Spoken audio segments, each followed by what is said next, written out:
Welcome to the YU podcast. Why you have what you need inside of you. I'm Brandon Yarbrough. And I'm Jamila Yarbrough. We are filmmakers, producers, entrepreneurs, husband and wife, parents, and owners of Yarbrough Studios and the Yet Network.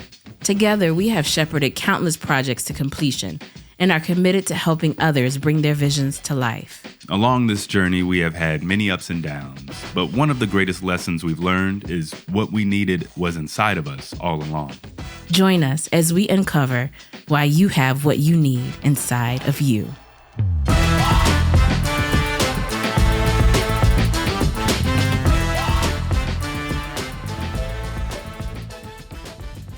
Today, I have the pleasure of sitting down with multi-hyphenate actor, filmmaker, writer, showrunner, and Johnson creator, Deji LaRay. He is a visionary who is committed to telling diverse, layered, nuanced stories, showcasing Black men and women. And he is a great example of why you have what you need inside of you. I was thinking about, I've known Deji for so long now. I didn't realize how long until I was thinking about it today. I was like, when we had auditions for Killing Lazarus, that's when we met. And yes. So Killing Lazarus is a feature film that Deji is one of the amazing leads of, and I was a producer on it, and yes.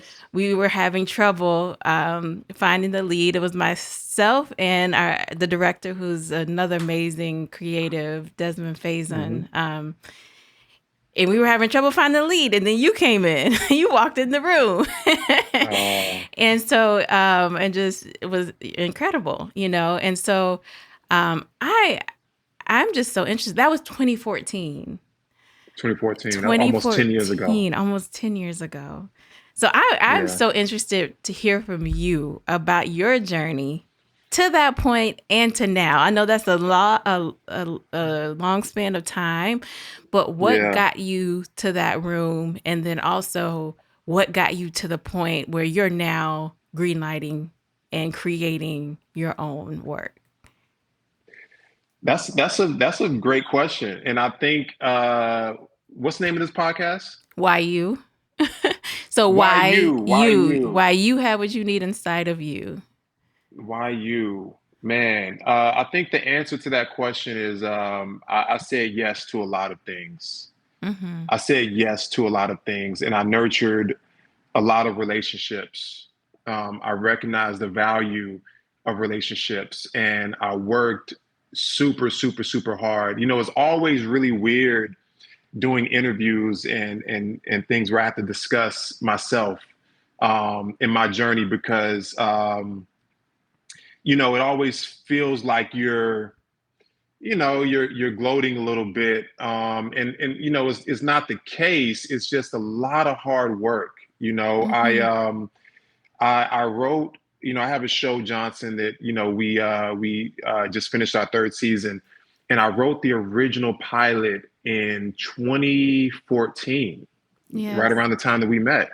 And, you know, it was sitting on my laptop for about 3 years. Wow. And the same way that you had this burst of inspiration to self-finance, to self-produce, and to just make your film first, it's the same feeling and calling that I had. And so myself, I met my producing partner, Thomas Q. Jones, and we put our money together and we shot an independent pilot at the end of 2017, and we started shopping it in 2018.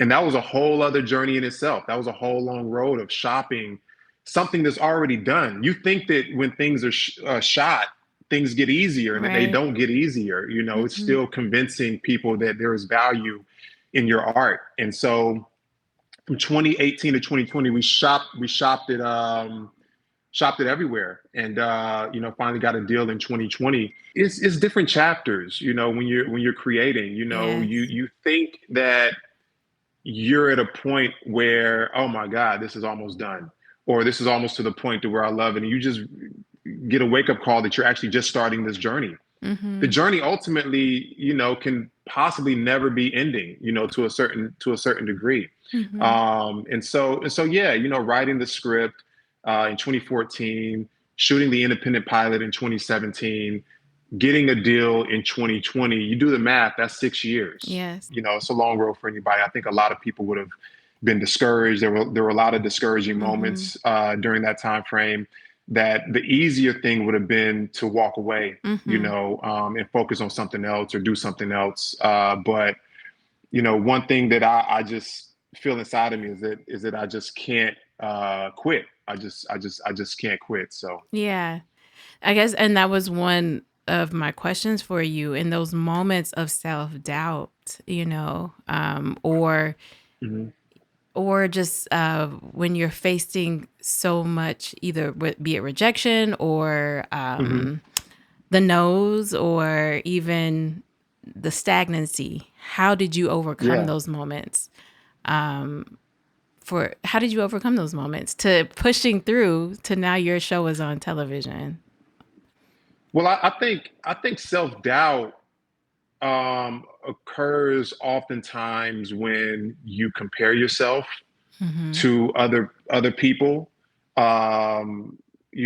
progress that other people have made, success that other people have. I think we all kind of come in this game with like a freshman class, Mm-hmm. right? I'm sure like the moment you started auditioning, there are a group of young women who, like, you used to go to auditions with them all the time, or directors or writers, and now you look around, and a very good amount of people are finding some level of success. Mm-hmm. Whether they're on television shows or shows are getting picked up, things like that. Um, and if you allow yourself to look at somebody else and say, well, we started together, they're in a position, that I want to be in. Why hasn't this happened for me? Then self-doubt is naturally going to creep in. And so that's one thing I don't do. I never compare myself to anybody. I always try to, remain focused in the lane that I'm in. Mm-hmm. Understand everybody's path and timetable is very different.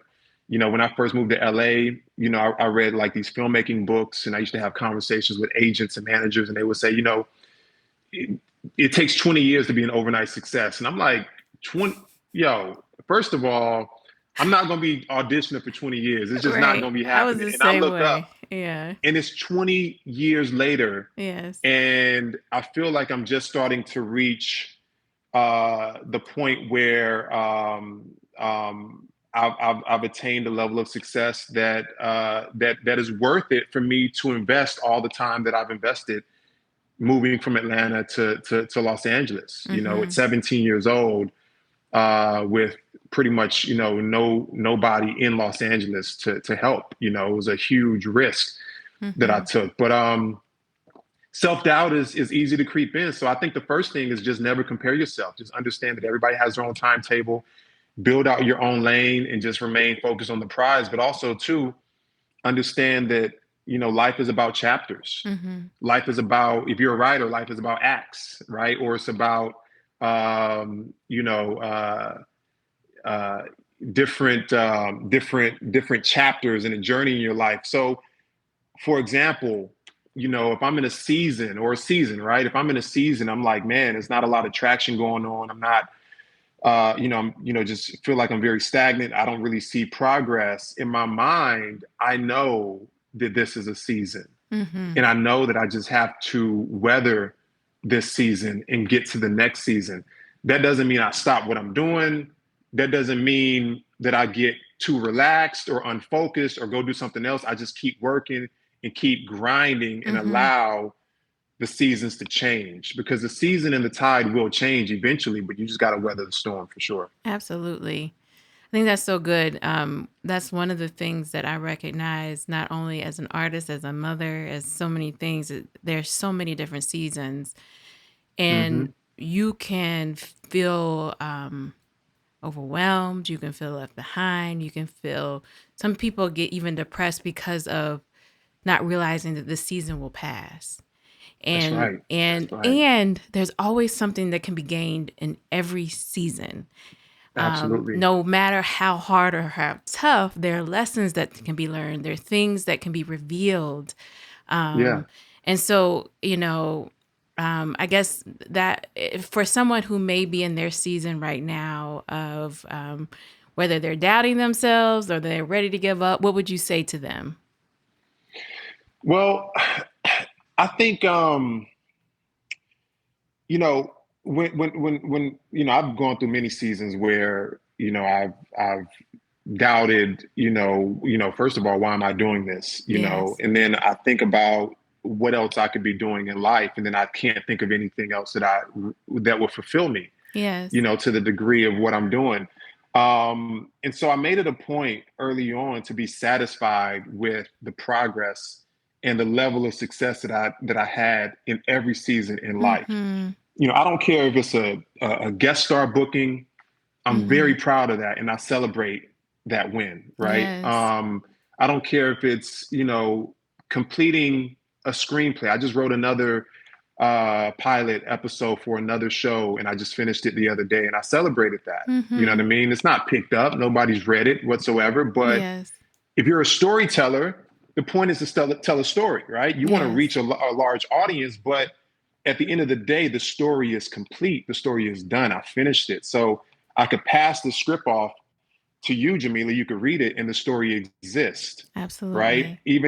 Even if a million people hasn't seen or heard the story yet, I know that it's done. So I celebrate every level, just knowing that there are so many people who would love to be in the position that I'm in at this level, Mm-hmm. and then at this level, and then at this level. There's people in LA, actors who don't have agents. They just want an agent. Yes. They just want an agent. You have an agent. Yes, you're not booking the jobs you want to book yet, but you have an agent. Celebrate that and figure out how to reach the next level of success. But the advice that I would give is to remain inspired, to understand that everybody who has reached the level of success that you want to get to has been where you're at currently right now.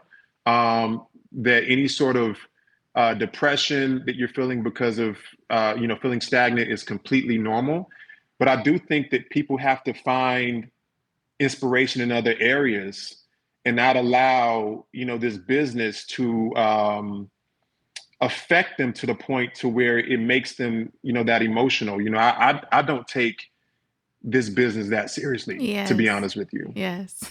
I truly don't. To me, we're making movies, we're Yes. making TV shows, we're writing. It's fantasy. It doesn't exist. Yes. We're entertaining people. We are inspiring people, hopefully, with projects. And, and if you're lucky enough, you're changing some people's lives with offering different perspectives in your writing and whatever you're creating. But at the end of the day, does this truly matter? I think art matters Mm-hmm. because art touches and it reaches people. But at the end of the day, how important is what we're doing? It's something that we love to do and we're able to do it. And Mm-hmm. so I always go back to that. Where else can I find fulfillment? Where else can I find joy and happiness? And I find that in Yes. other areas. I find that, in family. I find that in traveling. When I'm feeling a certain kind of way about the industry, I book a trip. Yes. And of course, everybody's not as fortunate enough to do that, but that could be anything. It could be a trip to, a hotel in the city or something like that. Right. Just get away. Just clear Exactly. your mind. And so those are things that I do I when think I'm feeling a certain kind of way. that's Yeah. so wonderful because one of the things, actually, Brandon and I were speaking at the Writers Colony. I don't know if you're familiar. It was Mara has a Writers Colony where she fosters writers who are really super Okay. talented. And one of the things that we talked the most about is building this full life, the life Yeah. beyond the life beyond the work. And it was That's so right. interesting because they said nobody talked to us about this, which I thought was so interesting. But one of the things that is so important, I think, is creating a full life where you are constantly working on yourself, where you are constantly growing Yes. as a person, and That's right. doing those things outside of just the work. I can say for myself, there were seasons of my life where I was so focused on work, work, work, work, work, work, work, Yep. Yep. and I was missing the Mm. fullness of an experience because, I was so bent on just achieving certain things. And for Yeah. me, even in my faith, I believe God set me down for a while. So he was like, I need you to see more. There's more to this. There's Wow. more to life. Wow. There's so much more. I have so much more for you. And Yeah. all those other that's just another tool that I use, Yeah. but there's also so much more. And I love that you say that because it's so important for people to know that, because so many people invest everything into one area. And when that doesn't work, then we see those spirals and all those other things Yeah. because they don't understand or see that there's a bigger picture here. That's right. And my mom always says, she's always said this to me, you got to enjoy the journey, baby, especially when I first moved out Ooh. here. And I was struggling, and she was like, Yeah. just Yeah. find the joy in the journey, find the joy in the journey. And I said, and I know how huge that is, because That when it, resonates with me yeah, yeah, so much yeah, because it's all about the journey. Sorry to cut you off, Jamila. I no, just want to say I had a conversation with I won't name who it is, but somebody very successful in this industry last week, and they said the exact same thing that you're saying. mm, They said it's not as fun once you get there. mm, It's not as fun once you get there. The journey is what it's all about. He mm-hmm, had the most exciting time uh, uh, going through successes, going through failures, struggling, trying to figure it out. You don't recognize it when you're in it. Of course, yes, you're just looking, for the future. But don't miss the journey. Don't miss the relationships you build along the mm-hmm, way. Don't miss the knowledge that you gain in the industry, but also the wisdom you gain in life. It's a lot of sacrifice in this game. yes, A lot of sacrifice. Somebody who comes to Los Angeles or New York or move to Atlanta to pursue their dreams, you're missing a lot. You're missing a lot of you're missing on a lot of experiences with your family that you could have had, mm-hmm, a different direction you could have went into, but you got to find that. You got to make that up some kind of way. You got to find your tribe. You have to find what inspires you away from the industry. But as you're pursuing it, don't lose sight of the journey because that truly yeah. is the most rewarding part of this. It really is. It really is. And one of the things that I've come to learn is finding joy is not based on something going right. It is a Mm, perspective. It's very intentional. You have to be very intentional. And when you're finding yeah, joy, it's not based on things going the way that you expect it to or not. And it requires being present. And that's what you were just, mm, I gathered from you just now is like, in order to see all the things that are happening, you have to be present. And sometimes yeah, we can look so far ahead to what we want to happen that we're not just being that's present right. in the moment. And one of the things I will say, having two little ones has helped me with that so much because Oh I'm man. constantly reminded, like, I don't want to miss out on these moments because I'm working Yes. so hard trying to get XYZ done. Hmm. I'm taking it all in because I won't get these back, And so how it's so important to be present, Hmm. and perspective is everything when it comes to Yeah, joy. absolutely. It's not about things looking a certain way, booking a certain job or XYZ. It's not about those conditions. It's a state of being, whether it Yeah. goes your way or not. you know? Yeah, all those things are short lived. You know what I Yes. mean? Yes. Those are short lived moments that are great. You book a Yes. job, you feel accomplished, in that moment, but then in your mind you reset it to be like, okay, well, I'm back to square one. I need to do more. And so Yeah. that joy is short lived. You have to, like you said, be present and find a constant state of joy with things that are outside the industry and with your life in general. Yes. What I do a lot of that inspires me is I do a lot of daydreaming. Mm-hmm. I do a lot of daydreaming. Mm-hmm. I have a really, really big imagination, and my Yes. imagination entertains me Yes. in very silent moments, in very quiet moments. It doesn't matter, where I'm at, whether I'm driving in the car in traffic or on a plane or at home. I might daydream while I'm watching a movie. I'm thinking of my own thoughts, right? Something Yes. that happens in the film just triggers a thought, and I create a whole nother scenario in my mind. But it just helps for me, as a writer and as an artist, to continue to daydream and picture myself um, while being present, but also picture myself in the places that I want to be. It just makes Yes. it, if you visualize it, you can achieve it. It really, truly is true, Yes. and it just makes it that much more tangible for me to accomplish those goals. Yeah, no, that's huge. I am also a daydreamer. I always Yeah. have been. My dad used to call me Dreamy Mimi because I would just my nickname is Mimi, so I would Yeah. just go Yeah. off somewhere. I've always been that way.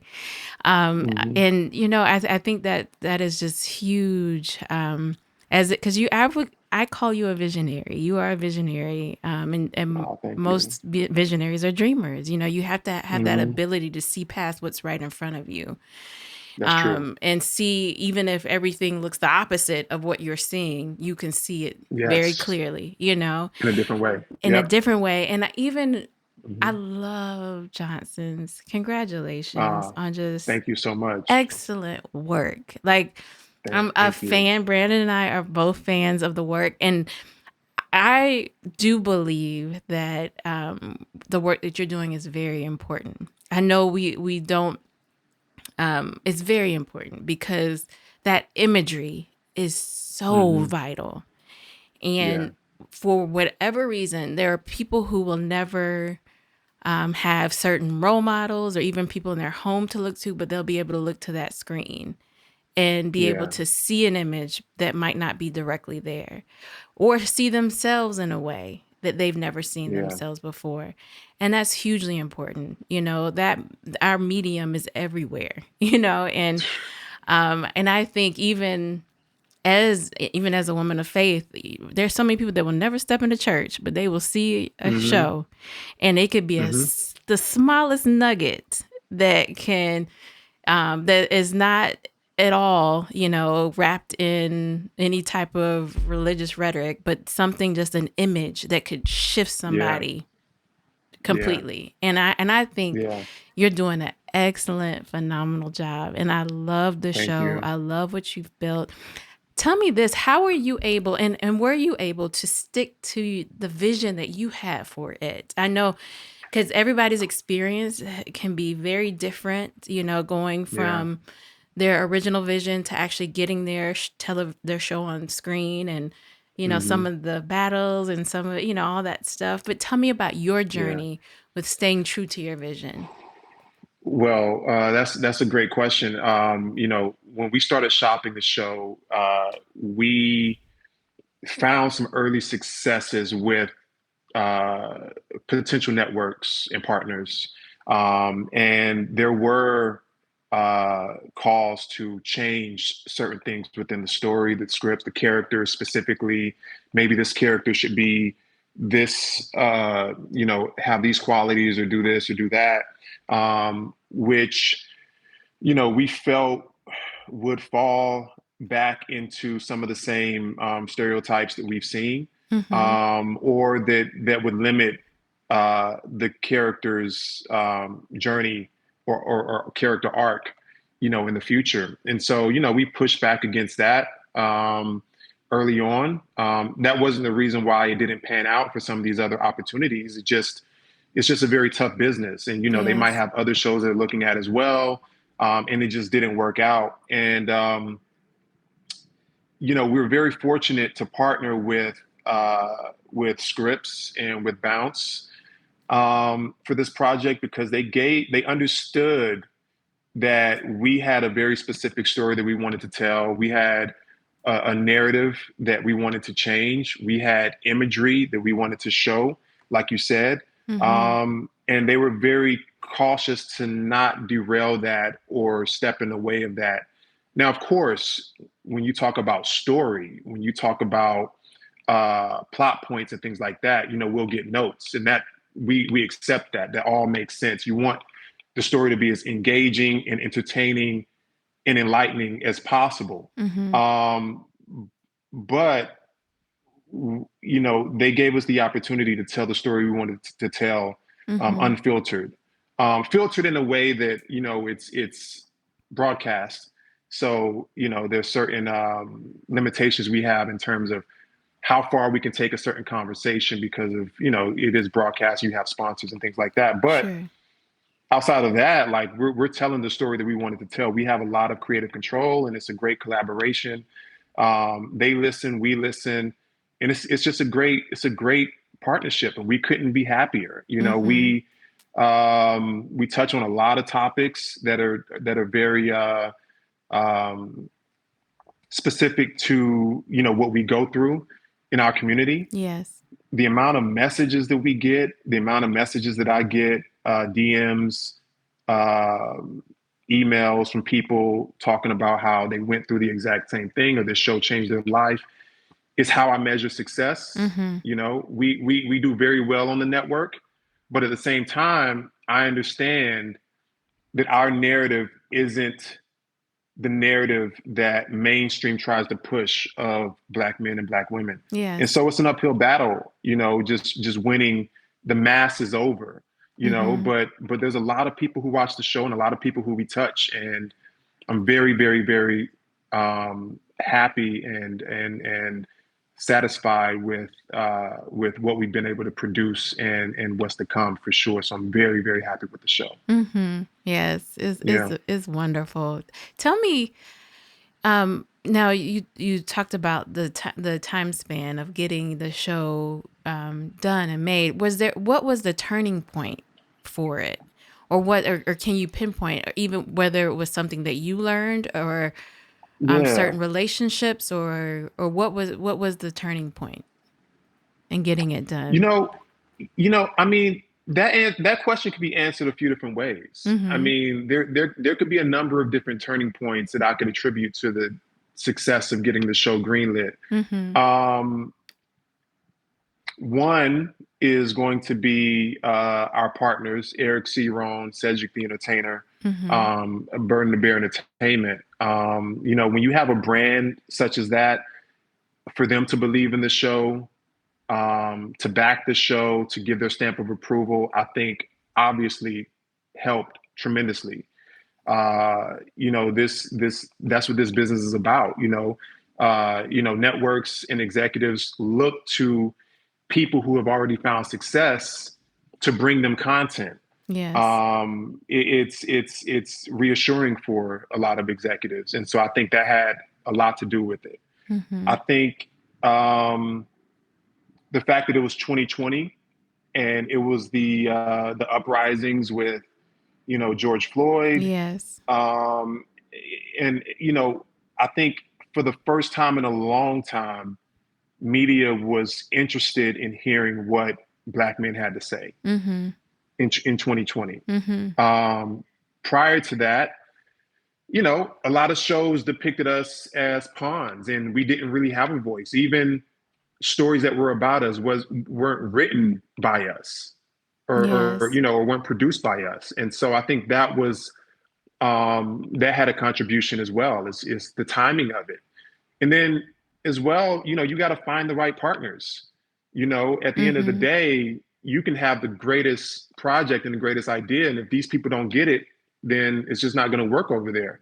And we found the right partners over at Scripps, with David Hudson, who we met with, and he understood the vision, right away, and said yes. So we have to have more people who share our experiences in positions of power, Right.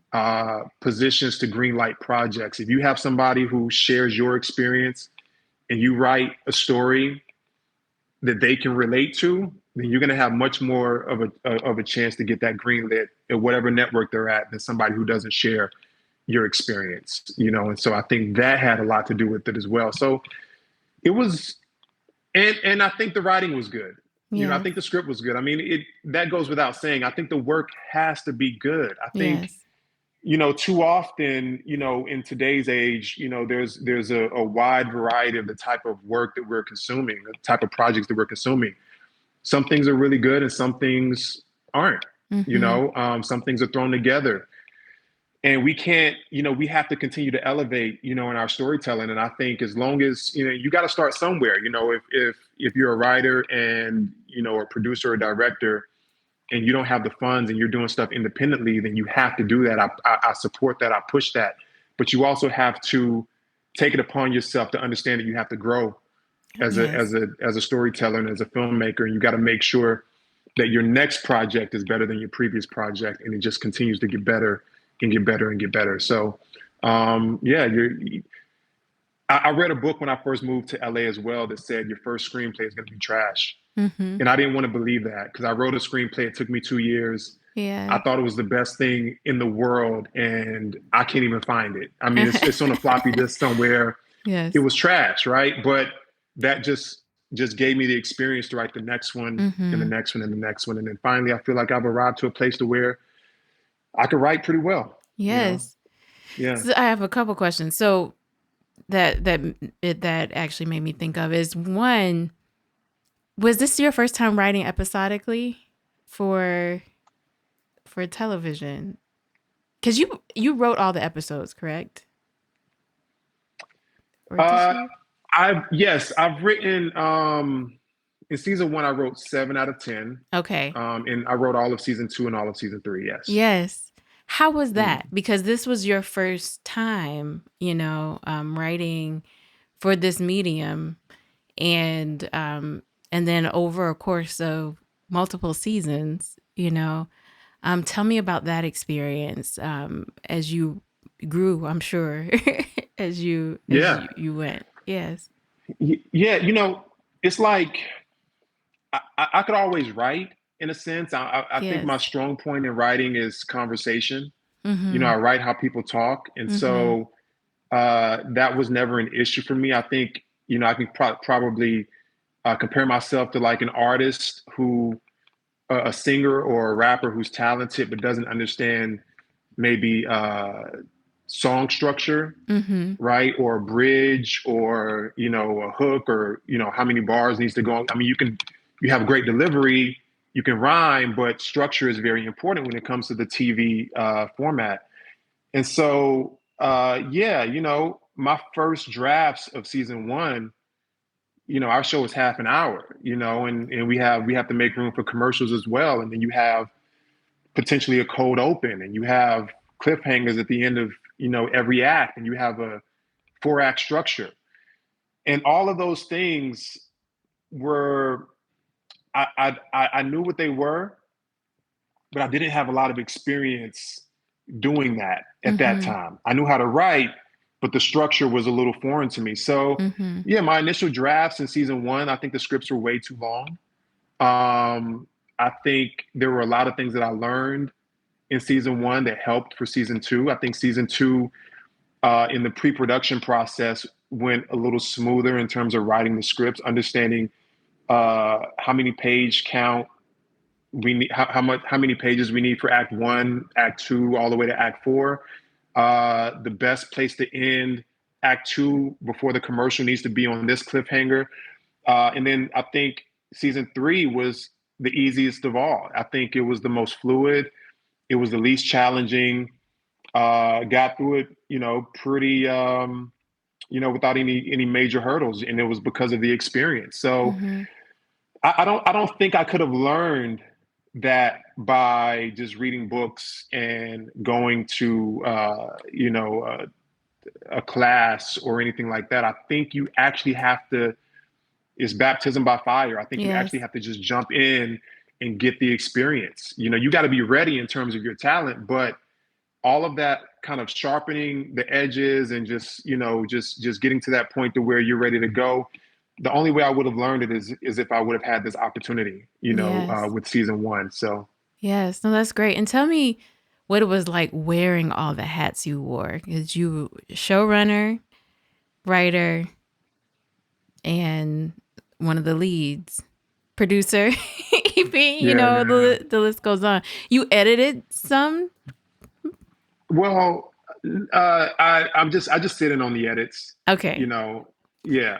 But you wore There many was one. hats. Yeah. Yes, there was one sequence that I had to cut in the pilot episode. Yes, Yes. I had to cut the opening sequence because I edit as well, and I've edited hundreds of music videos, and Right. I have a very musical eye when it comes to editing. Yes. And that opening sequence needed to have a certain sort of flow and rhythm, um, and so I had to jump in and do that. But I'm all about delegating. Yes.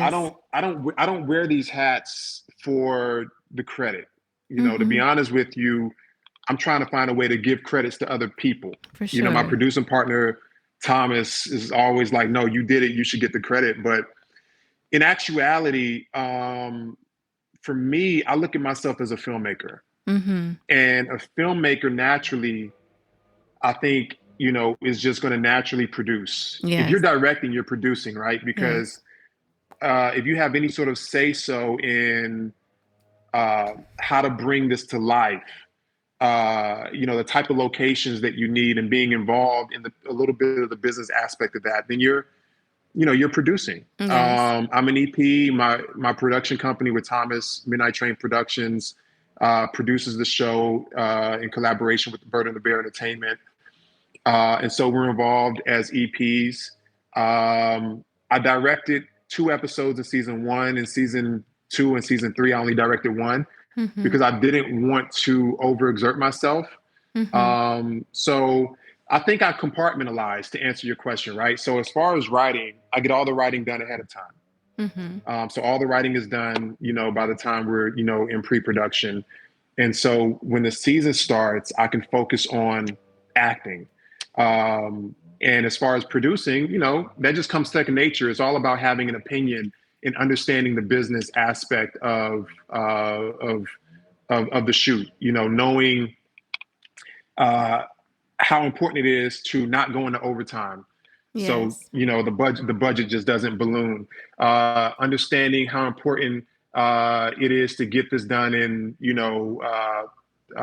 8 weeks versus 10 weeks. Being involved in that. So yeah, to me it just came naturally because it was all kind of happening at different times. Mm-hmm. And then just having a really strong team. You got to have a strong team. Yes. I can't do it by myself. I don't want to do it by myself. I have, incredible directors who come in and lend their talents and, create a really strong vision for the show. Our DP is incredible. The other producers who really take charge on the show, Yes. Risha Archibald, Thomas is very instrumental. It's a team effort, and so if you don't have a strong team, you will fall flat. So I have a very, very, very strong team, and yeah, that's how I'm able to wear the hats. Yes. I think that's wonderful. It's interesting. I've heard so many people who've come from the independent space as well Mm-hmm. talk about how it prepared them for doing exactly what you did, because we're so used to on independent Doing projects everything. having to wear all those hats, and Yeah. it made it so much easier in a sense transitioning because having had to manage all those areas. And I've talked to Mm-hmm. several directors who have made the transition, and they're like, networks have been blown away by them with stuff that they're like, okay, well, we've been doing this. I've had to Yeah. do so much more. But just Yeah. their Yeah. Yeah. ability to pivot even, Yeah. because especially with on huge budget projects, oftentimes they don't have the need to pivot. But because Yep. of learning in the independent space, you're always having to pivot, and make something work, It's that true. it really set them up for success in a huge way, and Yeah. really made many of them favorites of the networks because of that. Yeah. So You have to tell yourself to scale back a little bit. You got to tell yes, yourself yes, to delegate more and just to really just focus on this. And I think season 1, I did so much, but I think by the time we got to season 3, I found a really strong groove to where I don't do as much. I focus on the writing, I focus on yes, the acting, I direct my episode, and that's it. And I let yes, other creators come in and do their thing. yes. Can you tell me if there's a moment, it could be either whether on the show or in your Mhm. journey, where you had to make a major pivot, where you planned one thing and you had to do something else, and how that impacted that journey? Yeah, I mean, I think that happens all the time. A journey such as mine that spans, over 20 years. I've been acting since I was 9 years old, Mm. so my entire life, even back in Atlanta, Mm-hmm. but uh, pivoting is accepting change, I think, is the key to life, period. Yes. Whether it's in the industry or outside of the industry, being able to adapt to change is how you get through all the different seasons that you're going to be faced with. Yes. I mean, specifically to answer your question, I remember a time, probably around 2010 or 2011, where there wasn't a lot of traction. I'm writing all of these scripts, they're sitting on my laptop. What am I going to do? How am I going to make money? I accepted a position overseas, and I went overseas to teach for Mm-hmm. some months, and it paid the bills because my skill set was very valuable Mm-hmm. over there, and so I was able to go over there and connect and build relationships, and teach. And so it's interesting because, like you said this, Jamila. You said even in those seasons where things aren't going quite the way you want them to go, and you're feeling stagnant, there's something to gain. There's something to learn from. There's something to take from it, right? Mm-hmm. If you keep your eyes open. So specifically, I had time around that time to leave for some months, and I went over to the Philippines, and I was able to.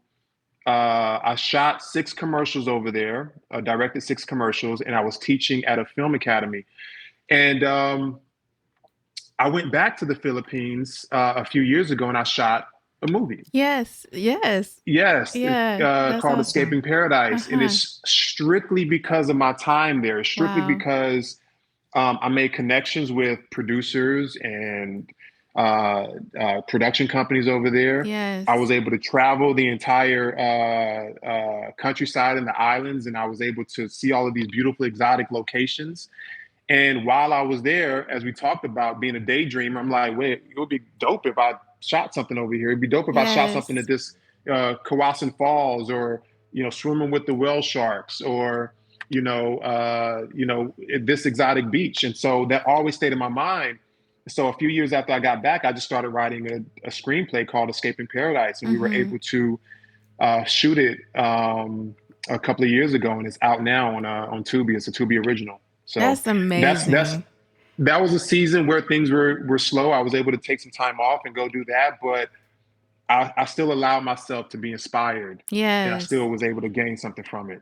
I love that, because that is an example where something that could be viewed as a setback is really a setup for something in the Yeah, future, you know? yeah, And so, like, to not despise those moments, but to be present and know. And just for me, is always a matter of trusting um, that there is a purpose and a plan. hmm My that's right. steps are orchestrated, and Yeah, that's a perfect example of that. hmm How something that you could have just seen as a loss was actually something that would come full circle, years yeah. down the road. Yeah, and it's not even, quite honestly, I don't look at it as a loss either. I look at it as a pivot. I Right. found A pivot. success in that other area, and even Yes. coming back, I started editing full time. I Yes. started working at a post house, and I was able to edit over the course of 6 or 7 years, hundreds of music videos. I've edited music videos for Janet Jackson, Mm-hmm. J. Cole, Kendrick Lamar, Janelle Monae, all Great these people. videos. Yeah.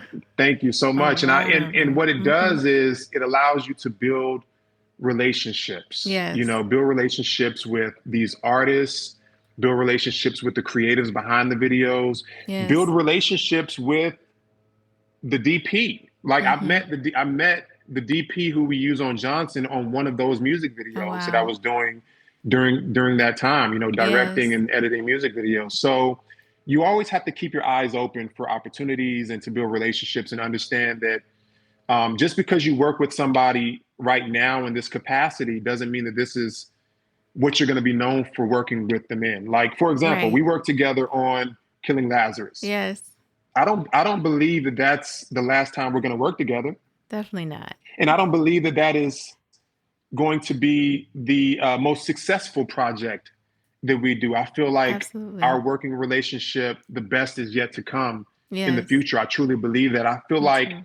with that project, we planted the seed Mm-hmm. for what's to come next. And so Absolutely. you always got to understand that and really protect and cultivate your relationships. Absolutely.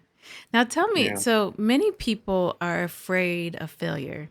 I actually, growing up, I didn't realize this, but my dad actually pointed it out to me. He was like, you're afraid of failure. It made me work extra hard though. So I Mm, excelled in everything, but the root of it for a long time was failure. But for some people, it caused them to be to cause them to freeze. People have different responses to that fear.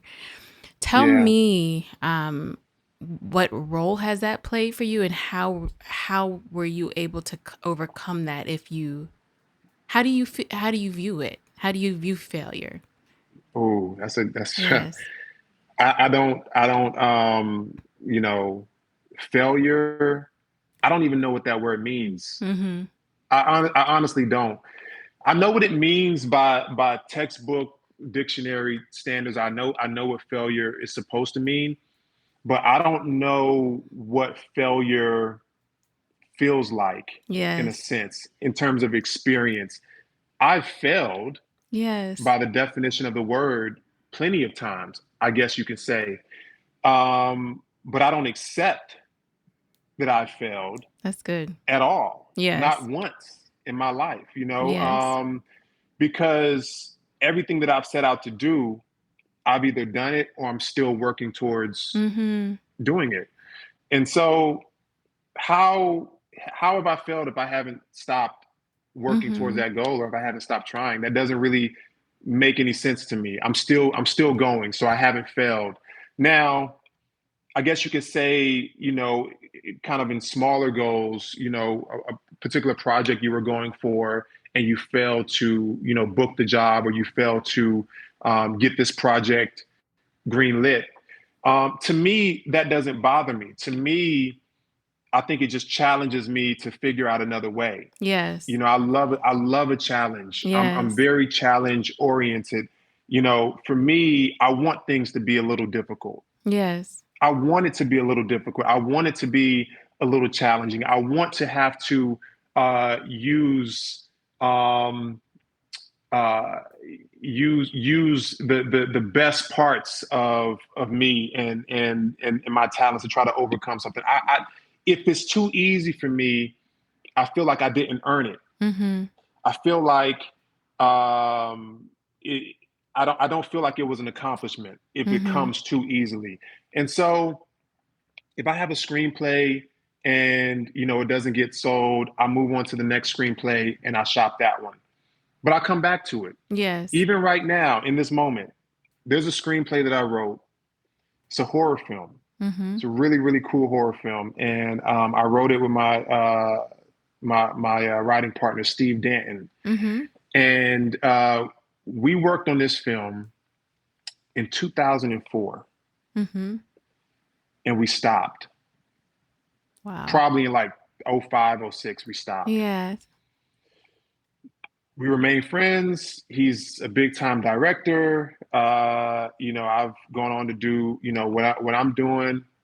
We reconnected about 2 months ago, and we just had a conversation, and we just had a writing session this morning to revamp the project, to rewrite the original screenplay, to figure out if this is the best direction, to give it an overhaul, creative overhaul, and to go back out with it. So did I fail? No. I, it just wasn't the right. It just wasn't the right timing. You know what I'm Mm-hmm. saying? What's for you is for you. Mm-hmm. If it's not for you, then it's not for you, and I don't consider that failing. So for people who look at it a little more black and white than I do, because I don't look at it black and white. People who Yes. look at it more black and white, just keep going. Yes. Just keep going. Just understand that timing is everything. Persistence is everything. The longer you do something with true talent, those doors are going to come down, and they're going to come down when you least expect it. When the moment when you really truly feel like giving up, just keep going. Go another mile. Yes. Go another 2 miles. Go another 3 miles. Tell yourself to just keep going, and you'll be surprised. All of a sudden, you just see a breakthrough. And I've seen it Yes. happen multiple times. That's good. Now, how do you define success? That's an easy definition for me, Jamila. Yes. Success is how many people's lives you change. Mm-hmm. Success is how many family members you're able to help, or friends you're Yes. able to help, or people within the industry you're able to give an opportunity to. Yes. That's what success is for me. It's not about numbers. It's not about opportunities. It is about opportunities, because opportunities for me creates opportunities for others. Mm-hmm. But when I get feedback on the show and people talk about how it touched them, that's a success. Yes. When I'm able to send my mom on a trip to the Bahamas, Mm-hmm. that's success. When I'm able to give a director an opportunity to direct on Johnson, who hasn't had an opportunity of that magnitude before, but I feel like they've earned it, and they put in the work, and they paid their dues, and they stay focused. That's success to me. Yes. And so I look at people who are in a position to give back, who truly do give back. I look at people um, who create opportunities and avenues for other people, and I truly look at them as the most successful people. Mm-hmm. Now, you can have the most money in the world, you can have the most amount of kind of success defined by status and money and all of that, but if you're not doing anything with it, if you're not giving back and giving opportunities, from my perspective, I don't view that as you being successful, Mm-hmm. because you're not planting seeds, you're not spreading the love, you're not leaving a legacy. I talk to Cedric and Eric, all the time, and myself and Thomas, uh, Cedric and Eric gave us an opportunity, with this show. Cedric has a huge platform. He didn't have to do that, but he Yes. believed in us. It wasn't just the show. He believed in Thomas and I, Yes. right? And so we're making him proud now, hopefully. But I view him as being successful because of what he did for us and the Mm-hmm. opportunity that he gave us. And it's only right that I do that for other people and pay it forward. So his legacy is going to continue on, and then my legacy is going to Yes. continue on, and that's what it's about for me. And that's the honest. Legacy. That's the That's so honest. That's not a huge. politically correct answer. That's an honest answer. It's how I truly feel. No, I think that's beautiful. That Yeah. resonates for sure. It's about the impact, it's about the legacy. And it's beyond us. So beyond us. hmm I think that's so beautiful. Are there any podcasts or books or anything that has helped you, it kind of fuel you or inspire you, or even, that you could even share with our listeners that they may also gain from? Well. Okay. So creatively, um, when it comes to creative inspiration, you know, I I watch a lot of films. I watch a lot of television, but I also like to gain inspiration from just using my imagination Yes. and just thinking. Yes. But I also have a very strong business side. I'm building Mm-hmm. a production company. I'm looking to start, other business ventures, real estate, things like that. So a lot of the books that I read are not necessarily geared towards entertainment. Mm-hmm. They're more so geared towards business and finance and investing. Yes. I read all of the standard books, such as Think and Grow Rich and Rich Dad Poor Dads and all of that. Mm-hmm. That kind of early on put me in a position to kind of see things differently on the business end. I read a lot of investment books. I listen to a lot of investing podcasts. The information that I intake on the book and on the podcast side is usually geared towards business and just kind of furthering that kind of side of what I'm trying to do. Yes. Because I write so much, I'm always writing, I'm always Right. creating. So on my off time, I'm really trying to, grow in that area as well. Absolutely. Absolutely. Yeah. Now, this podcast is called Why You, and it's why you have what you need inside of you. And the goal of it is to inspire people who are looking to whether start a business or a project or whatever, to stop waiting for someone to greenlight their work, but for them to know that they have something inside of them that can push it forward. What advice would you give to our listeners? Now, some are afraid to start, haven't started yet. Some are in the middle. It could be 6 years, 10 years plus. Yeah. And discouraged, Yeah. And so what advice would you give those listening?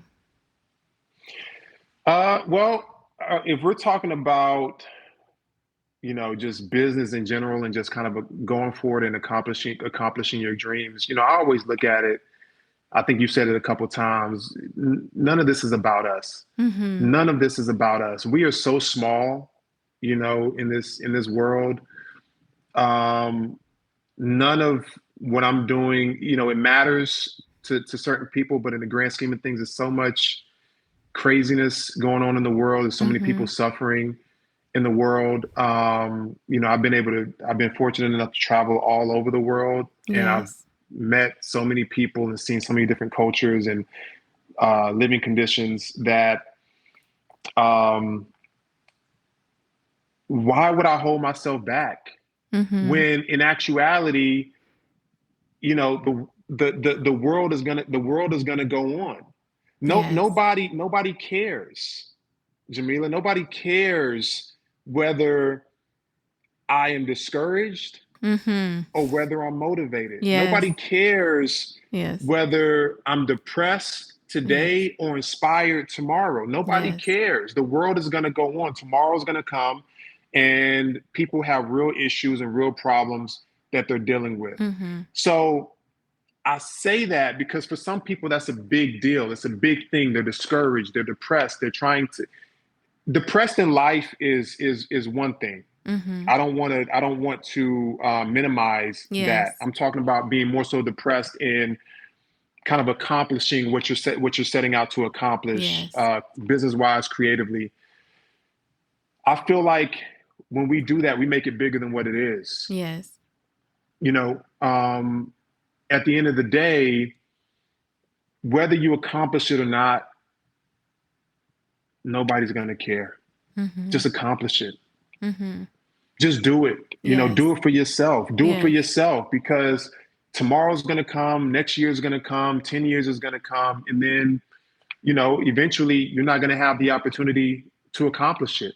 Compartmentalize your emotions, compartmentalize your feelings.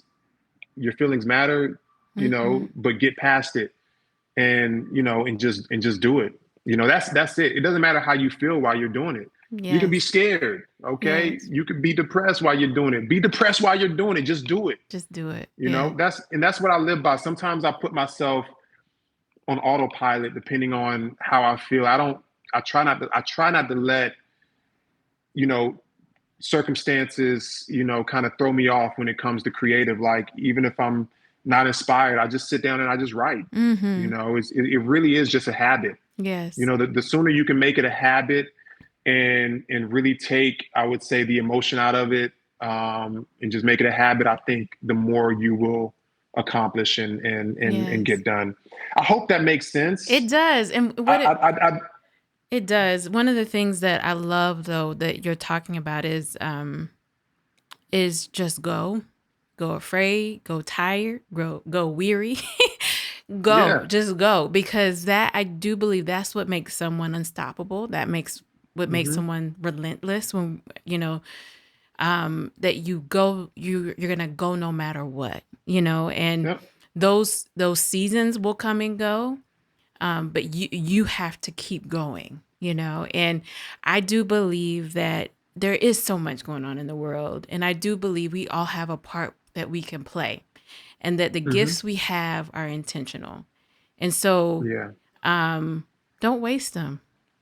That's Don't right. waste your gifts. And if whether it's impacting one person or 30 billion, it Yep. all is important. And Yeah. so it's like, just go tired, go weary. We have all been there.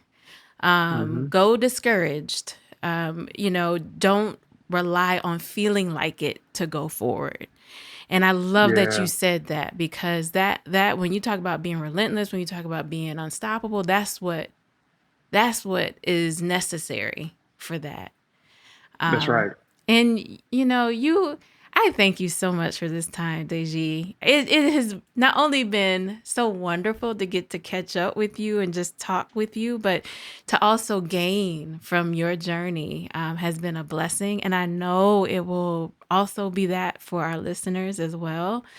And I'm excited. Before we go, though, I do Mm. want to know what's next. What's next for you?